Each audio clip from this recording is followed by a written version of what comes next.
Hi everybody, James here. Thank you for tuning in to another episode of Entrepreneur Monday. Today's episode, I have my wonderful friend and mentor, colleague, mother, auntie, grandmother, whatever you want to call her. She is here today, Miss Wanda Peyton. How are you today? Oh, I'm great. I'm great. I'm honored to be here. Thank you for inviting me. Thank you for coming.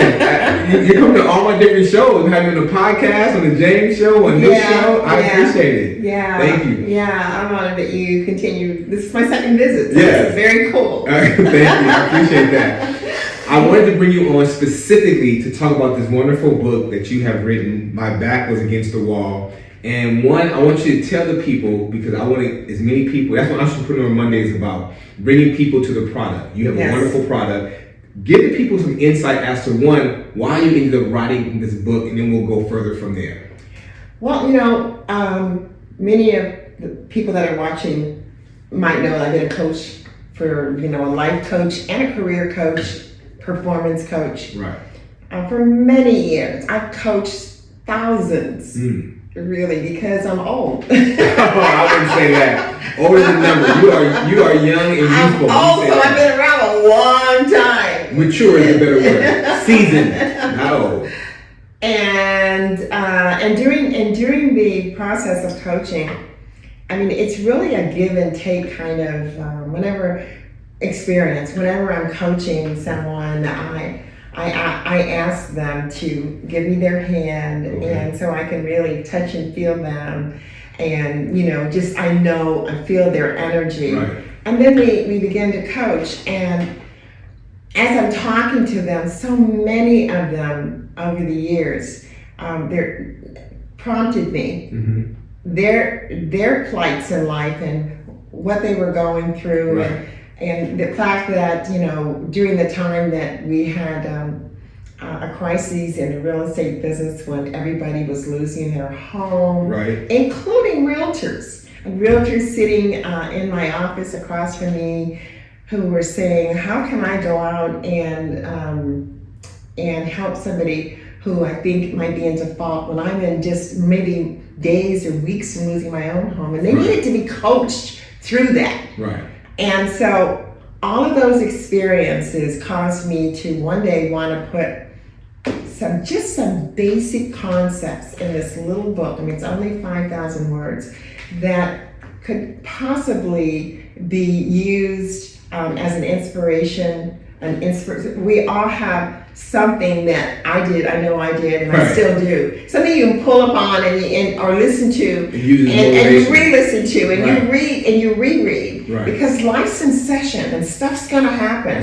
So you pick up the book again and you go, what were those lessons? Let me read that back again. Okay, I got this now. I got this. So in the dedication of this book, I dedicate this to my husband, who was killed actually in an automobile accident carrying a Freddie Mac contract up to Crestline.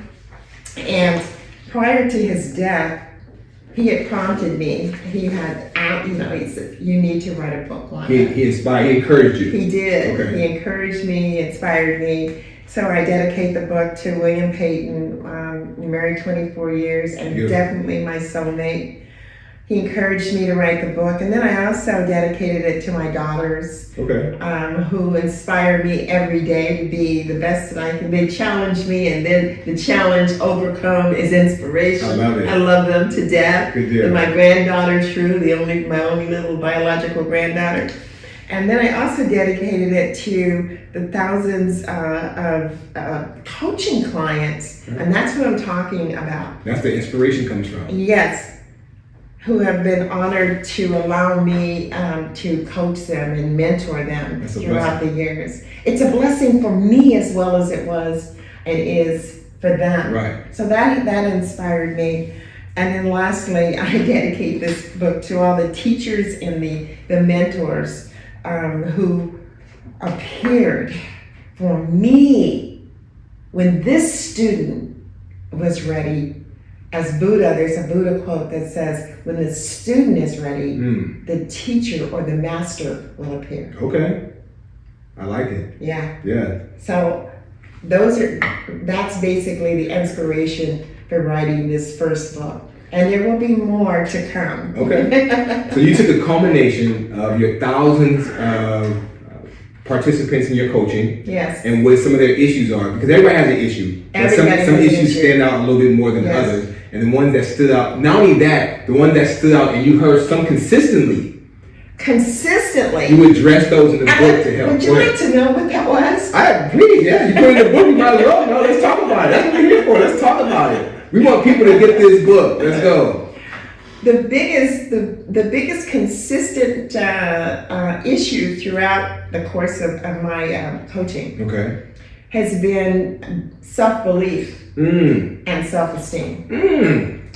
Wow. That's interesting, because in real estate, well, you didn't just for clarity, did you just coach real estate or all industries? No, but the majority were real estate agents. agents. Okay, that's what I thought. And always when I was coaching, career and performance, Okay. it always blended into life coaching as well, Yes. and your belief system. One thing I can say about real estate is because, now modern, you may have your Redfins and a couple places that pay you a paycheck, but 99.9% of real estate agents, we don't get paid every 2 weeks. No. So you become very faithful and very religious when you get into escrow and you're writing that offer in that transaction. Yes. If you weren't faithful, whatever your religion is, you're going to become even more faithful. And the fact that you said that you heard consistently that people didn't have self-confidence, you have to be confident as an agent, because I'm telling you, one of the biggest decisions that you're going to ever make in your life, next to getting married and the partner that you pick to love, then you have to be confident. And it's interesting that you can be confident in front of a seller or a buyer, but then when you get home, you kind of shrivel, and you address that in the book.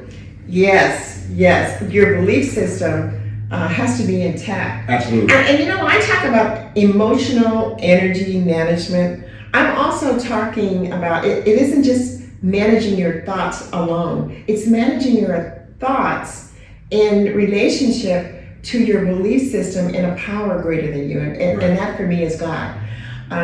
They blend together. Simultaneously, yeah. Absolutely. At the same actual time. So I believe that God can only do for us what he does through us. Right. And if you're not a willing participant because you don't believe it's possible for you, then there's only so much God can do for you. You have to be on the court too. That's right. You have to be on the court and playing. And the reason I say that is because when I would start with the goals. So let's talk. I'm talking to an agent in your coaching session. In our coaching session. Okay. And I'm saying, so what is it that you think that you, and they're new, they're kind of say within a year, 6 months. Okay. And it's just understandable that they really don't know what's possible for them. But I would say, so what kind of revenue are you thinking that you want to create? Right. What's your projection? Your first year. Right. And I would consistently get an answer like, well, I don't know. Do you think 20,000's too much? Or do you think 60,000's too much? Wow. Or I don't know. And so, I said, I'm gonna guide you into, what I think is realistic. Right. But you gotta stretch. Right. You have to stretch beyond your comfort zone. Don't limit your beliefs on what you can do. Exactly. Right. You have to stretch. So I would have to, I said, look, I'm not trying to talk you into setting goals that you don't believe that you can reach. But let's start with, let's break it down into 12 months, then quarterly, then weekly. Right. Here's what, if you were doing $100,000 a year, you'd be doing $25,000 gross, a quarter. Right. Let's break that down into monthly, 6,000, and then here's what you need to do. Right. Now, I can tell you what you need to do in order to generate that kind of income. Right. Starting with prospecting. Okay. Because it's a numbers game. You've got to be willing to do what it takes. Put the work in. And be consistent. Right. But more than that, you have to see yourself. That's right. Already at the 100,000. You gotta have that faith. You gotta see yourself there, and then we can fill in the blanks as to what you need to do. Right. Then I need a commitment from you. You're going to do it. That's the key. What's the commitment? Because if you're not committed to anything, then you can't make it work. That's why a lot of relationships don't work. Exactly. Because they're not committed, or they're partly committed, so they partly work. You have to be committed to your goal Totally. and your focus in order to make that objective And work. what does that mean? It means that when you're rejected, and you're going to be rejected, Right. you know, you're able to, number one, take a look at what it was you did or didn't do or could do better. Right. What could you, what classes do you need to take to shore up your confidence and your knowledge of what you're doing so you can present yourself? You have to assess You know, you it. gotta walk and talk like you know what you're doing. And it's not BS. You have to feel that. That's right. You have to feel that. That's right. So that's the energy management piece that's important, and why I always, when coaching, integrated career goals and a number of goals with what we need to do spiritually, emotionally, consciously Right. every day to see ourselves at that place. Otherwise, it's just a dream. Right. You're not even And I read focused on it. somewhere, goals without a plan is just a dream. So the dream by itself may feel warm and fuzzy, But if you're not putting the work and the dedication and the actions, it's not and going you to don't happen. have the plan of action. This That's is right. why, it's really interesting, we talk about entrepreneurs. Right. And so many entrepreneurs get so emotionally involved with the idea of what their product is and That's what their right. goal is, That's right. and all that is truly important. But they gotta have some foundation. That's right. Don't you agree? 100%. If I just use the title of entrepreneur and don't put in the work, it means absolutely nothing. But it's not just work, because you can work. You need to work smart, not hard. Right. Right. And it's, smart means, for me, it means first get your mind together. What does that mean? Right. You get up in the morning and you start getting gratitude. It's in the book for what's working in your life. That's right. Start with that. That's right. Because you know why? We're always looking to the next deal, Right. the next seller, the next buyer, the next whatever it is. It's our culture. Right. We push. And how many people am I going to see today? Who's going to be my, what appointment? My prospects, right. And though it's a really interesting mix, though that's important, the first thing you have to do is for me at least, is you have to get your mind and your emotions Speak on emotions, right. intact. Okay. And be grateful for what's working right now. Not that you don't want more to Right. work. Of course you do. But what's working now? Right. And focus on that. And my favorite thing, my girls hear me say it all the time. When something goes wrong or there's a challenge, I always say, okay, within the framework, picture yourself a picture frame. Right. Within the frame of what just happened, what was the highest and best thing that occurred? Okay. Okay, I was late to an appointment. Okay, within the frame of what happened, now that's not a good thing to be late to the appointment. Customer doesn't know, client doesn't know that you're late, you haven't called them or whatever. Right. Within the frame of what happened, can you pull out any good stuff? Well, I eventually got there. I explained what happened. There was an accident on the freeway, Right. and the good thing was they allowed me to come in. They weren't mad at me, and I got the listing. Right. Okay. It all worked out. Within the day. frame. Yes. Within the frame. So, I guess my point is that many times we don't take the time to be grateful for what is working, even within conflicting and contrasting situations. You can pull out something, James. That's good. That's right. Something that's working. And then you anchor it. Important word. You anchor it by writing it down. Sit on the best part. I use an online journal called Penzu, Penzu. Okay. It times and dates all of my entries. Nice. And what's so cool, it saves them. And I can put a lock on it, and I can go back and I can look what I wrote back in 2014 and see where I was, or years past, where I was then.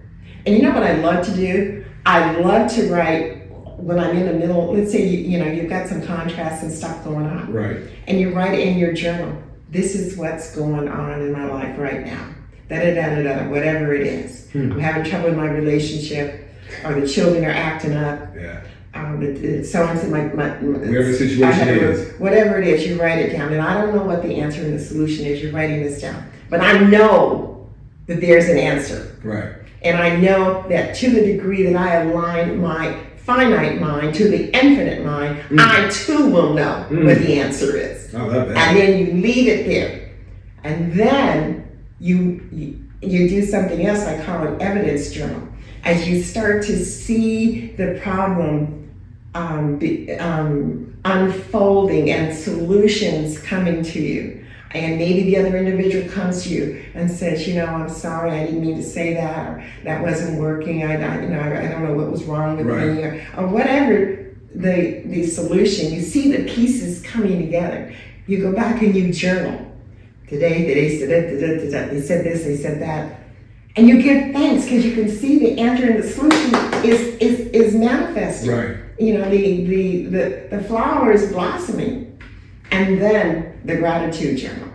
After it's done, everybody's together, the solution has presented itself. And this is so true in difficult escrows. I've used this so many times. Okay. When the buyer and the seller could not come together on maybe repairs. Seller said, no, I've already done enough. Buyer said, I need to have this done, or I'm not going to close escrow. The other agent was involved, and you're involved, and everybody is not on the same page. And I go into my journal and I write down what's going on. I don't spend too much time on it, but I just kind of outline it so I can remember what the problem was. And then I turn it over. I get in that meditative place where I know and I know that I know. I know and I know that I know. I know and I know that I know. That's right. There's an answer. Right. I don't know what that answer is as I sit here. There is one. But I know that there's a power greater than mine that already knows the answer. That's right. And to the degree that I align my mind with that mind, I will know the answer. And then I release it. I release and let go, and I use affirmations during the day. There it is. So we all need a journal, it sounds like. Well, that helps. Or write it down or figure it out one way or the other. Well, because the mind is tricky. Yes, it is. Things grab your attention, and you have all that self-talk that you're trying to control that's going on. That's right. But if you're writing it down, you can go back and you can read it, and you can say, this is what happened. This is what the problem was. Right. And this is when I turned it over. This is when I turned it over. Now I can see how it's being resolved. And now closed escrow. That's right. And to add to that, how you turned it over, what was the solution to that problem? Because, like you just said, through all that manifestation and writing and journaling, once you document those wins, you can go back and reference it. Now you have a guide. That's why when you go back, oh my God. You do it. I read something this morning, a meme that said that every trial overcome becomes someone else's survival guide. That's right. And that's really what this is. That's the blueprint. That's what the book is. So and you're right, because when you go back and you read your own story, your own situation, what does that do for you? Not only does it let you know where you were at that time in your life, it lets you know how you conquered it at that time in your life. Absolutely. So if that roadblock comes up again, you know how you're like, oh, this is easy work. I can go ahead and do it. Absolutely. I got this. And now I can give it to my son or my friend or my coworker and say, this is how I got through that same problem. Absolutely. It's easy for you to do. I keep saying, I'm 78 years old, and can't believe that. I don't know how many years I think you tell the story. I need to see your driver's license. Where's your license? I don't know how many years I have left. The average age in this country is 78 years old. Oh wow, I didn't know that. Yeah, average lifetime span. Well, you're gonna surpass that. All right. Well, thank you, James. And my whole point in saying that is because my journal is my legacy. That's right. And I have handwritten journals, and I have online journals for years. I have journals written when my girls who are in their 50s right now were just teeny boppers. That's beautiful. And I have it written down. She spoke to me this way. I'm not gonna have that. And you're ready for action. Right. You're ready. I get it. And then I go to this part when she came to me and she realized she she was going to be grounded, and she's better now. That's good. I want to get into the book some more. I always read the title, My Back Was Against the Wall, but under it says, until I learned how to manage my emotional energy, then the game changed. You just gave us how to manage your emotional energy in this manifestation, in the process of journaling and learning from your mistakes. And one thing, that I hear, one that you just said that I think that we should put emphasis on, we always reference, learn from your mistakes. And I think that's great, but we need to add on to that moving forward. Learn from your mistakes, and then how did you learn from your mistake? Yeah.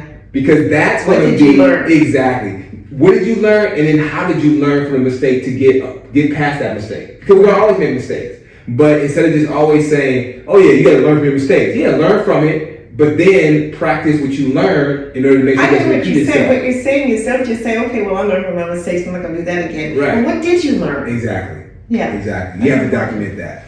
So in here we have... can I say this? Oh, absolutely. I'm trying to get into the book, but no, please. It's about the book. Okay. No, it's about the book. Okay. And what this title came from. Oh, yes, please. This title came in the midst of darkness for me. I was, as I say in the book, I was babysitting. I was in my, 24 maybe.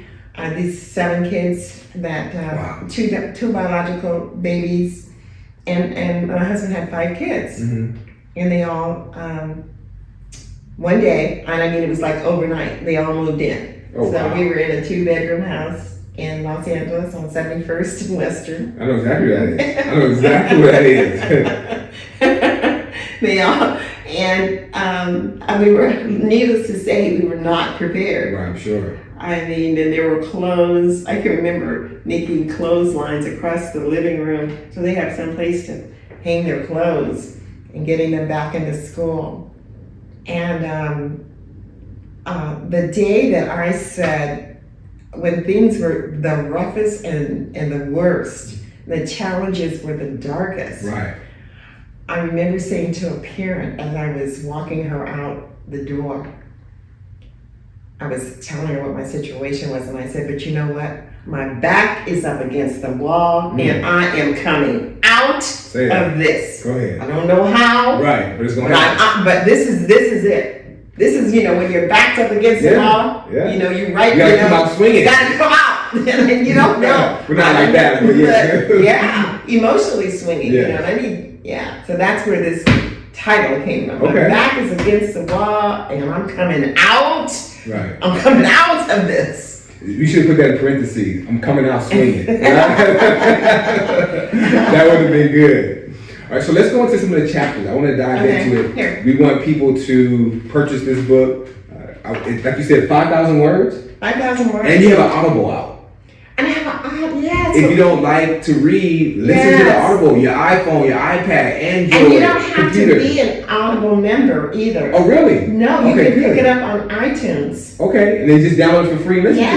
You have to pay for it. You have to pay for it. But iTunes, or if you don't like to read, you can, Kindle, you can get it for free. Right. But if you're going to listen to it, I have a beautiful narrator who narrates. Have you heard it? I have heard a little bit of it, but not the complete. Because I like to read. I like to sit there. Some people rather pick up the book and read it and highlight and do that. And so that's for that's the. But the Audible, the audio is available. And again, you don't have to become necessarily a member. A lot of people are like, I don't want to join Audible, so I have that monthly, subscription fee. Okay. So it is available on iTunes and Amazon.com. That's right. Okay. Well, when they watch this episode, I'll make sure we include the links of that so they can go. That'd be awesome. I want to read through the chapters. You have 8 chapters, and I want to just highlight some of the chapters that you have. Chapter 1 is Introduction to My Story. Chapter 2 is My Back is Against the Wall. And I'm giving the audience these chapters so you know what to expect when you purchase this book. And these are, like Wanda said, real-time, real-life situations that are the culmination. Can you imagine coaching 1,000 people and hearing first taking on their energy, helping them, pushing them through whatever their issues are to help build them and make them better, and then saying, okay, I'm going to put them all in this book to help millions of people across the world. That's my hope and my prayer. Yeah. And your prayer will be answered. And thank you. Already, women are coming to me and saying, you know, my friend has going through this challenge, and I told her I'm going to send her the book, or I'm sending her, a gift audio. It's already happening. Yes. And that is so fulfilling. That's a blessing. You have no idea. I can only imagine. I sent you the text. Remember we did the first interview, and I sent you a text that said, "Hey, I just bought that lady's book online, and how do you do the interview with her?" Yes. And that was just so random. Someone seeing on social media, but they had no clue, but they bought your book. Exactly. Yes. And then they acknowledged that. So chapter 2 is my back is against the wall. Chapter 3. When the student is ready, the teacher appears. That was when we just. And that's when the transformation began. Okay. So I set it up with the transformation. This is when it changed for me. All right. And how it changed, and then the lessons that my mentor taught me. Beautiful. And now you're getting this from the mentor herself. So that I like that. Let's do a breakdown of each chapter. Chapter 4, I like this. Lesson number 1, clarity. Give me some insight to that. Yes. When I went to see this woman, I had no real expectations. I just really needed to talk to somebody. Okay. Somebody that I felt I could trust. Right. And could give me some insight as to what was wrong in my life. Right. And now, when you say this woman, who was the woman? This is an was she a coach older also, woman. or a mentor? She really wasn't a coach. Okay. She was a spiritual woman that I had heard speak at the church. Got it. Okay. And she was, you could say, a spiritual mentor. Okay. But she didn't have a spiritual mentor business. Right. She just somebody you can go talk to. I just remembered, gosh, I remember getting her card. And she just popped in my mind. I mean, I didn't even know her from before. Okay. I was like, I need to go talk. I want to talk to her. I was just led to talk to her. Nice. And so when I got to, her apartment was on Wilshire Boulevard down in Los Angeles. Nice. And it was in a high-rise building. Okay. And I remember getting in the elevator and going up to her floor. And I was nervous. I mean, I didn't know this woman, but I just felt like she could offer me something. And so when I got there and she invited me in, and I don't know, I looked in her eyes and somehow it was calming, and she invited me in and offered me a cup of tea and had me sit on her big white comfy couch. And I sat there and tried to get my story out before I burst into tears. Right. And my question was, why is God punishing me? I think we've all asked that question at some point in our life. What have I done? Right. Just, I'm trying to mother these children, and I'm doing the best I can, and why are so many things going wrong? Like I say in the book, and I heard Les Brown say this one time, he said, it seems like I'm either coming from a problem in the middle one or on the bigger one. Right. What? Why? And I'm only 20, I'm not even 25. Right. So she's the one that sat me down immediately. We paused, and she said, God is not punishing you. The universe is not punishing you.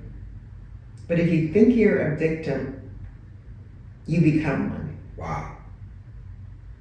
You become what you feel and see yourself as being.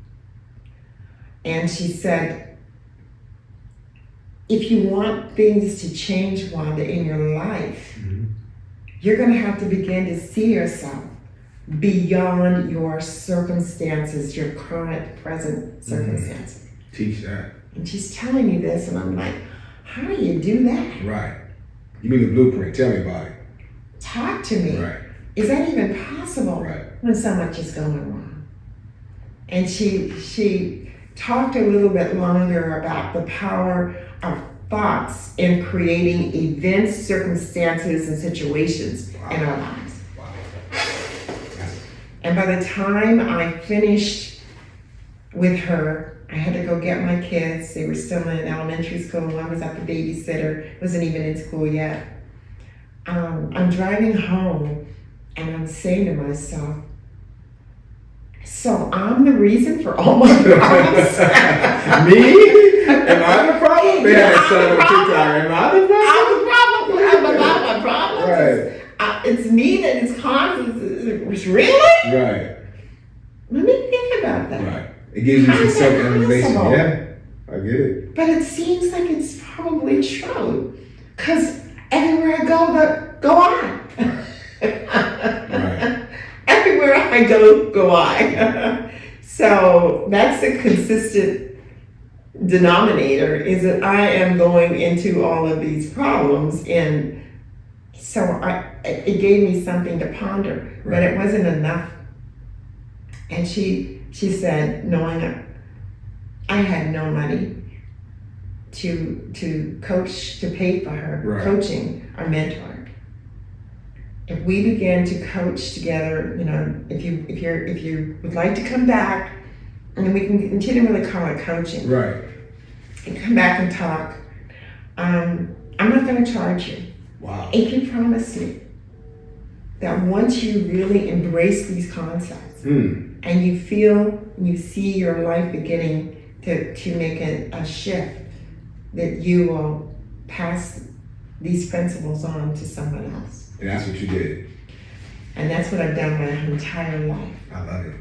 So this is the combination of everything. And that's just chapter 4. We already got to chapter 5, 6, 7, 8. I love that. Okay, so chapter 5 is our innate power. Break that down a little bit for me, the innate power. Well, if you go back to the first one, was clarity. So I didn't talk about that, but I'll just quickly say the first lesson that she taught me was, in order to know what you do want, you have to clearly identify what you don't want. Got it. And will not accept any further. Okay. In my case, I did not want all of this this limited thinking and all of the situations that was caused by not having enough money and the conflict I was having with my mate. And so I could list, she said, list everything that you don't want. Right. And on one side of the paper. And then that will give you clarity to write down what you do want. Right. So what do you want? I want to be able to take care of my family financially. I want peace in my home. I want my home to be organized, and I want the place that we call home to be pretty, and I want to have money to buy furniture and put food on the table. These are the things that you want. That I want. Okay. And I want more than anything, I want peace of mind. I want peace of mind.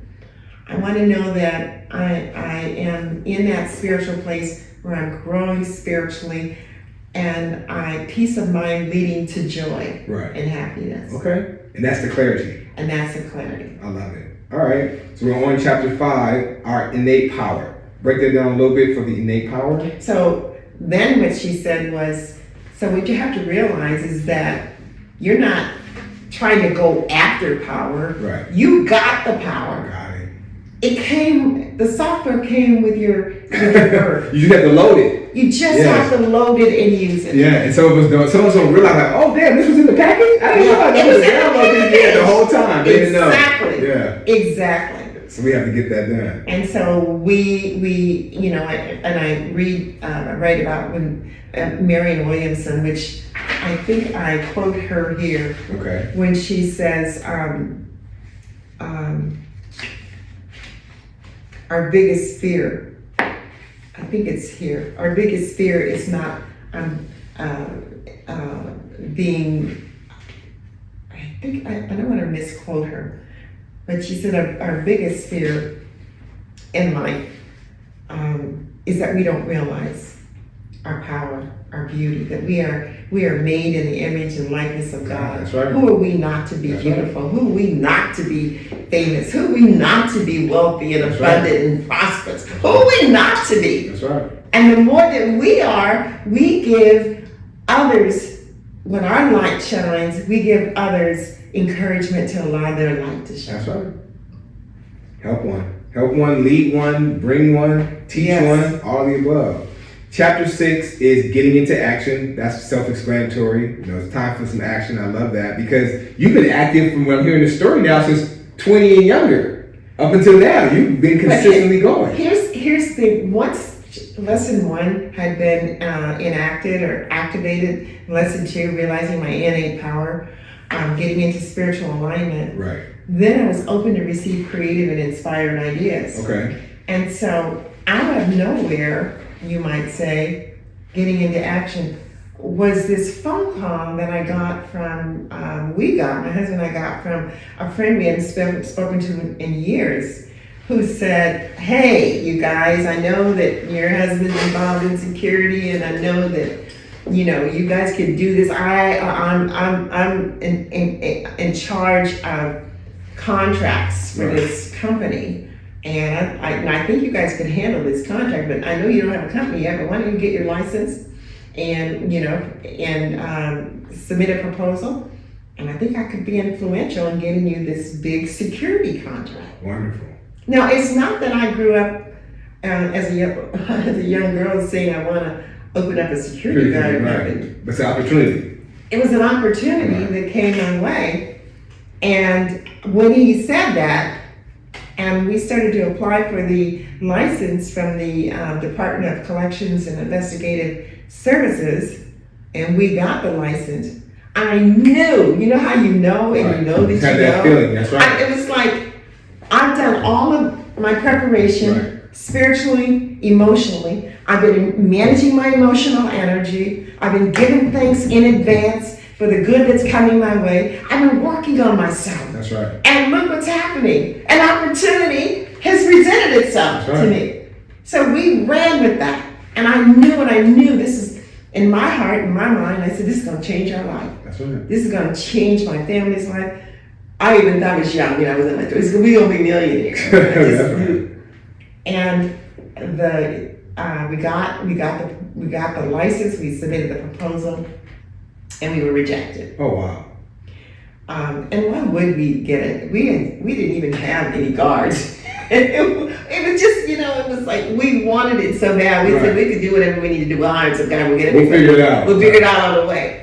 But we didn't. You know, he called us and he said, "I'm sorry, you guys. You didn't get. You know, you didn't get the contract." And this is how life, and I put this in the book, that success is not always a straight trajectory. Right. I see the meme says, you think success is this way, then the meme has these squiggly lines, backwards, forwards, back and forth. Right. Don't get discouraged. Right. It's rarely like that. That's right. You get an idea, you get a proposal, you get, you know, they give it to you, you start working. No, it doesn't always happen that way. It rarely happens that way. Absolutely. So we took a step back, and my husband was like, well, hey, it didn't work out, we tried. And I was like, my girlfriend of mine, I was very close at the time, and she said, why don't you do it yourself? I love it. I said, what? Independence. Why don't you do it yourself? You don't need a contract to start a garden company. Do it yourself. And that turned my mind. I was like, yes. So without any, you know, and I know so much more today at the age that I am than I did. Absolutely. But I was so filled with faith and self-belief. I remember going down to, I mean, this is years and years ago. It was Whitefront, I think it was. It was a store. I got some white paper and made me a heading. I started sending out letters. Okay. But the most important thing that I did was every morning, after the kids had gone to school, and my youngest one, I would take her next door, I would sit in a quiet place, and I would begin to see myself being inspired by that power greater than I. Right. And I began to see that even though I didn't know where to go get the business, that God did. And that I was being divinely guided to those places. Right. And I would close my eyes and I would see myself there. And then I would get in my car, my station wagon, and I would go driving, and I would go down Western, and go down Broadway, and I would play these tapes over and over again that, you know, that kept me motivated and inspired, because that self-talk was trying to hit me. And they said, well, you know, my mind would say, why don't you stop here at that bank? Oh, well, I don't know, they probably already have guards. Mm-hmm. I'd go down, why don't you stop there? I ended up at a church on the east side of town. And there were a few cars in the parking lot. And something said, go in there and see if they might need security guards. So I went in and I walked up the stairs, and they invited me in, and the receptionist, and I said, I'd like to speak to the pastor if he's in. And I'm like, who is this lady? Who are you? Right. She said, sit down, I think he's here. So I sat down, and in a few minutes she invited me in. And I sat and I told him who I was, and that we had a company, and that, I felt like every church should have the security that they need in order for their parishioners to worship. And Right. I didn't know if they needed services, but I was here to offer my company. Right. And then I walked out, which was, 30 minutes later. I had my first company contract. Yes. I have my first contract. I remember, because I walked upstairs, I remember running down the stairs and running to the phone booth, because we didn't have something. And I ran to the phone booth, and I called my mom, and I said, Mom, we got our first security guard contract. She said, but you don't have the guards. I said, I know, we're going to have some though. We're going to have some. By the time the contract starts on Monday, we'll have some guards. Right. But I said, Mom, here's the thing. Do you know what I've done to prepare myself for this? You know the work I've done on myself? Right. Don't you know that if that works for anything, it works for everything? Absolutely. It works for everything. Right. This is just the beginning. And I use that concept and that practice with every new contract that I got. By Monday, we had guards who had come and heard in the neighborhood that we were hiring guards, and they lined up in front of our house. Beautiful. And I was living on 123rd and Raymond. Okay. They lined up and they came in, and we filled out applications. Okay. I said, and they came with their own uniforms from the companies that they were currently working at. Oh, okay. And they said, and so we'll work for you part-time, and then, whenever you get more business, we're going to come over full-time. Nice. And that's how we started. Good. And how ironic that you get your first contract in a church. You Yes. talking about faith and seeing in advance, and putting in the work and the spirituality. Yes. That's not coincidence, I don't think. But I that's hadn't even definitely, thought about that. Yes, that's the first contract, and the pastor says everything goes. You pass all these banks, you go to the church, and the church says yes, and that gets the ball rolling. Exactly. That's a blessing. That's a major blessing. I love By that. the end of the month, I had a bank, and Broadway Federal Savings and Loan. I remember Broadway Federal. Yeah, I remember that. I had that bank. I had, there was a bank called Security Pacific. I remember Security I Pacific had too. Security Pacific Yeah, Bank. I had Bank of America branches. Okay. I had Southwest Bowling Alley was down there at the time. Right. I had UCB, United California Bank. Okay. That was a bank. I had Ralph's store. I had a 10 Ralph's stores. Nice. A 24-hour shifts. Okay. And it was growing. It was growing because if it works for anything, it works for everything. That's right. And that brings me to the last chapter, which is the conclusion. And it seems like not the conclusion on the security company or the real estate, but the conclusion on you working tirelessly in a business and now giving everything that you've developed back to people. Yes. And that's what I take out of it, but you can go ahead and elaborate on the conclusion here. Well, my story then becomes my life. My life becomes my story. I love that. And that's true for all of us. Right. And so everywhere and every opportunity that I've had to share with men and women, not just women, but everybody who will listen. Right. You live in here, I'll tell you about it. Listen. About my coming out. And I say that there may be other paths to the same outcome, but this is my story. Right. This is my story. And that's basically the blueprint and the conclusion. Yeah. This is a wonderful book. When we talk about the blueprint, this is a blueprint. This is a cheat code. Let me just tell you that. Not that you're going to cheat the experience or life, but you're going to be able to know how to overcome and get past all obstacles. And this is something that will not only inspire you, but it will elevate you and take you to a whole nother level. Thank you. Seriously. And that was my goal, as to spend as much time on this book as possible today on this particular episode. I want everybody to go out and pick up this book. I want you to download it and listen to it if you don't like to read. only 5,000 words. I want to say this too, that the end of the story, the end of the book, lets people know that life is in session. Right. And even though the business was going well and we were expanding, it wasn't too long after that my first husband died. Oh, wow. He had a cerebral hemorrhage, and our marriage was not doing well, and he was in his apartment and he died.